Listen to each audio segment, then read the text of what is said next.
He didn't hack a system. He didn't build an app. He simply convinced a major bank to buy an airport that didn't even exist, and he walked away with $242 million. This is the insane true story of the man who sold a fake airport and almost got away with it. Before he sold an airport that didn't exist, a feat of audacious deception that would stun the world, Emmanuel Nwude was a man on the inside. He wasn't just any employee. He held a position of significant power and influence. He was the director of Union Bank of Nigeria, a position of trust and access. This role placed him at the heart of the country's financial system. Nwude understood the system's language, its protocols, and most importantly, its weaknesses. He knew where the cracks were, the vulnerabilities that could be exploited. He saw how authority and a well-tailored suit could open doors, how the trappings of success could disarm even the most cautious individuals. This insider knowledge became his superpower, a weapon more potent than any amount of brute force. He realized that if you could convincingly fake procedure, meticulously crafting the illusion of legitimacy, trust would follow almost automatically. People believe what they see, especially when it's presented with confidence. Banks, for all their security with their cameras and complex systems, were still run by people. People who could be persuaded with the right incentives, rushed into making hasty decisions, or blinded by the allure of a lucrative opportunity. His time in banking was a masterclass in human psychology and bureaucracy, a crash course in understanding how institutions and individuals operate under pressure. But the salary of a bank director, while comfortable, was a cage for Nwude's ambition. A gilded cage, perhaps, but a cage nonetheless. He wanted more than a legitimate career could offer, more than a steady paycheck and a respectable title. He craved wealth on a scale that would redefine his existence. He saw a bigger prize to use his knowledge not to protect the bank's money, but to liberate it, to redirect its flow into his own pockets. Nwude was about to become the system's most audacious predator, a wolf in a well-tailored suit, ready to exploit the very institution he swore to uphold. The stage was 1990s Nigeria, politically and economically turbulent, a nation grappling with instability and uncertainty, where official business and back-channel deals blurred, where the lines between right and wrong were often indistinguishable. In this chaos, the impossible became believable, and the outrageous seemed almost commonplace. Nwude saw opportunity where others saw risk, a landscape ripe for exploitation, a playground for his audacious schemes. He was ready to build his own reality, a world of fabricated assets and phantom deals, and sell it to the highest bidder, consequences be damned. To pull off a scam of this magnitude, a con of such audacious proportions, you can't just be any ordinary person. You have to embody the role, to convincingly become the very person you're pretending to be. You need to exude authority and trustworthiness. And that's precisely what Emmanuel Nwude did. He chose to impersonate Paul Ogwuma, the governor of the Central Bank of Nigeria, a figure of immense power and influence within the nation's financial system. It was a masterstroke, a calculated risk that would either make or break the entire operation. Ogwuma was the gatekeeper, the ultimate guardian of the nation's wealth, the man who controlled the flow of billions. Nwude didn't just borrow the name or mimic the title. He meticulously, painstakingly became the role. He transformed himself into the image of power and authority. He and his team set up a shadow operation, a clandestine network designed to support his elaborate deception. They created fake letterheads, official-looking documents that appeared to originate directly from the central bank. Government stamps, seals of approval that added an extra layer of authenticity to their fraudulent paperwork, and phone numbers answered by accomplices, each playing their part to perfection, reinforcing the illusion. The illusion of bureaucracy, the endless paperwork and official channels, was as important as the illusion of authority itself. Foreign bankers were passed through a carefully orchestrated chain of command, each contact designed to build trust and credibility, each voice reinforcing the scam's authenticity, adding to the growing sense that this was a legitimate operation. Nwude spoke with the unwavering confidence of a man who managed billions, a man accustomed to making high-stakes decisions. He mastered the jargon and nuances of high-level government talk, effortlessly navigating the complex world of international finance. If you act like you belong, if you project an air of unquestionable authority, most people simply won't question you. His performance was so convincing, so meticulously crafted, he effectively became Ogwuma for his targets, blurring the lines between reality and deception. This was far more than a simple fake ID or a forged document. It was a full-scale theatrical production, a meticulously staged performance designed to deceive and manipulate. Every document, every phone call, every interaction was carefully orchestrated to point to one undeniable truth. They were dealing directly with Nigeria's financial elite, with the very heart of the nation's economic power. Meanwhile, the real Ogwuma was busy running the central bank, completely unaware of the elaborate charade unfolding in his name, unaware that his identity was about to be used in one of the most audacious scams in history, a moment that would forever change his legacy. Every great scam needs a great story. Nwude's was the construction of a new, state-of-the-art international airport in Abuja.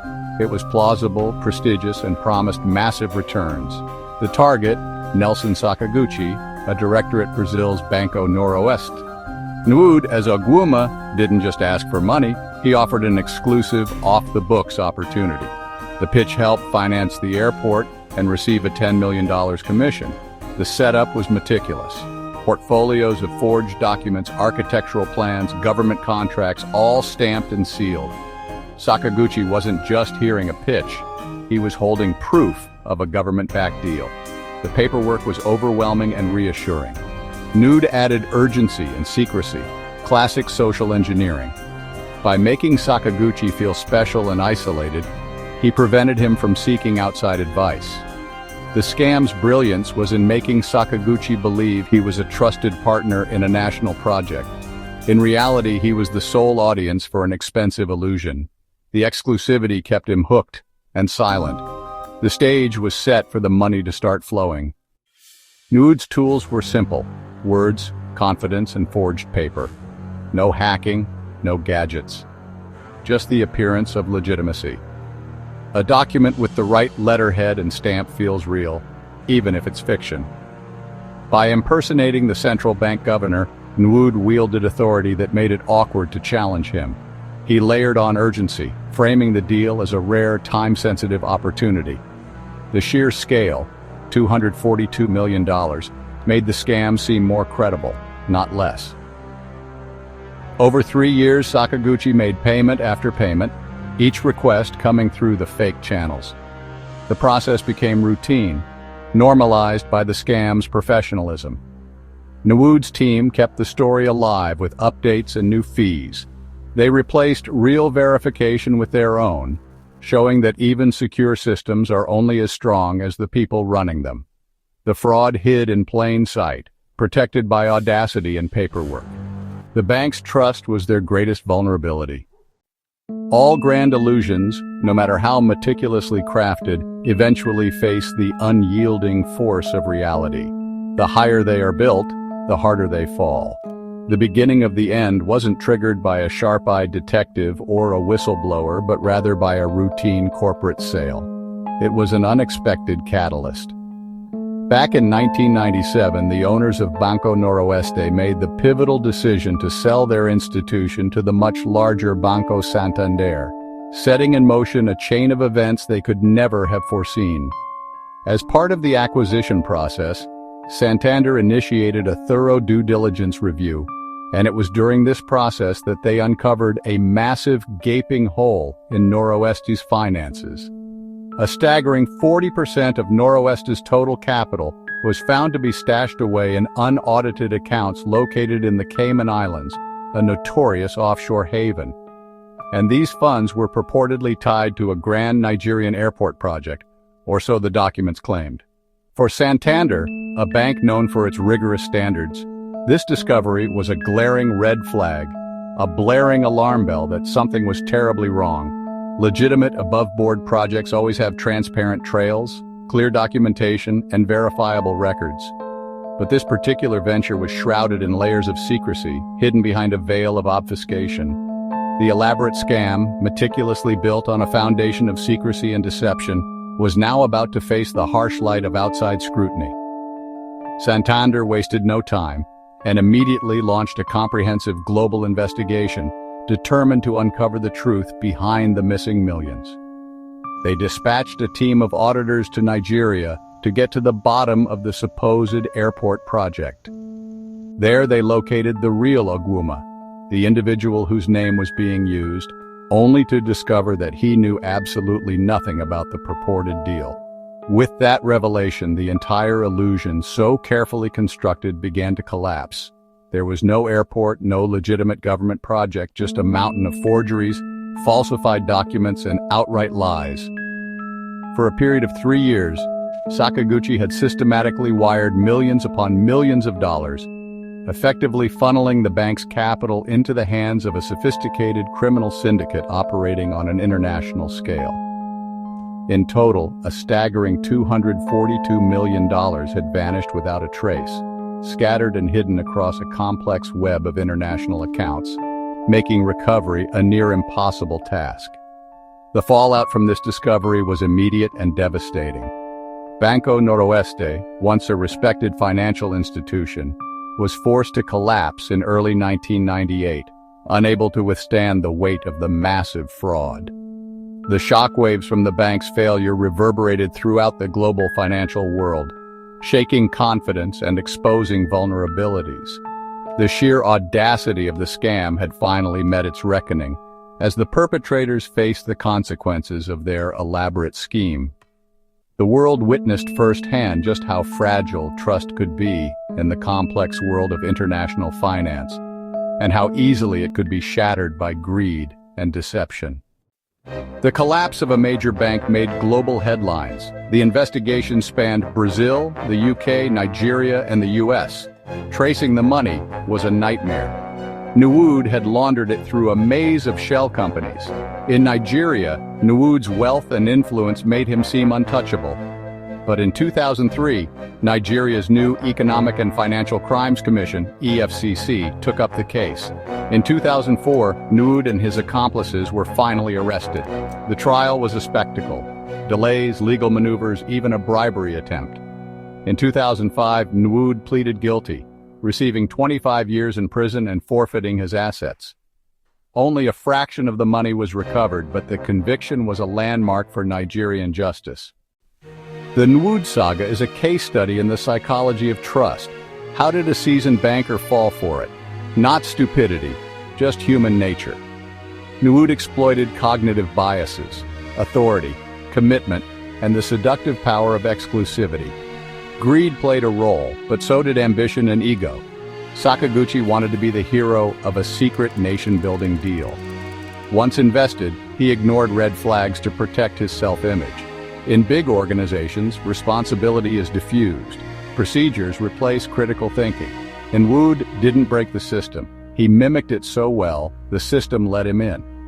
The story is a humbling reminder. No one is immune to deception. Intelligence and experience are not foolproof shields. The greatest vulnerability in any security chain is always the human element. If Nwude tried his scam today, he'd face a new world of digital verification and AI. Banks now use forensic software to spot forged documents instantly. Machine learning analyzes millions of transactions, flagging suspicious patterns in real time. Unusual payments to offshore accounts would trigger immediate alerts. Multi-factor authentication is standard. No more trusting a voice on the phone. These layers of security are designed to stop social engineering. But for every new defense, scammers find new attacks. AI now enables deepfake videos and voice clones. Future scams could be even more convincing. The arms race between security and fraud is perpetual. Technology helps, but the root problem is still human deception. The story of Nwude's Phantom Airport endures for its lessons, not just its scale. It's a parable about the vulnerability at the heart of powerful institutions. Nwude didn't crack a vault. He cracked a person. The central lesson: persuasion is still the ultimate weapon. Social engineering isn't a relic, it's a fundamental threat. The most sophisticated security can be bypassed with a confident lie. Banco Noroeste fell because ambition overwhelmed caution. Procedures are meaningless without a culture of skepticism. Vigilance is an active practice. Question, verify, and never trust blindly. As Nwude proved, the most valuable prize is always human trust. If you found this story shocking, wait until you hear about the McDonald's Monopoly scam. Subscribe for more unbelievable real-life scams and deep-dive documentaries.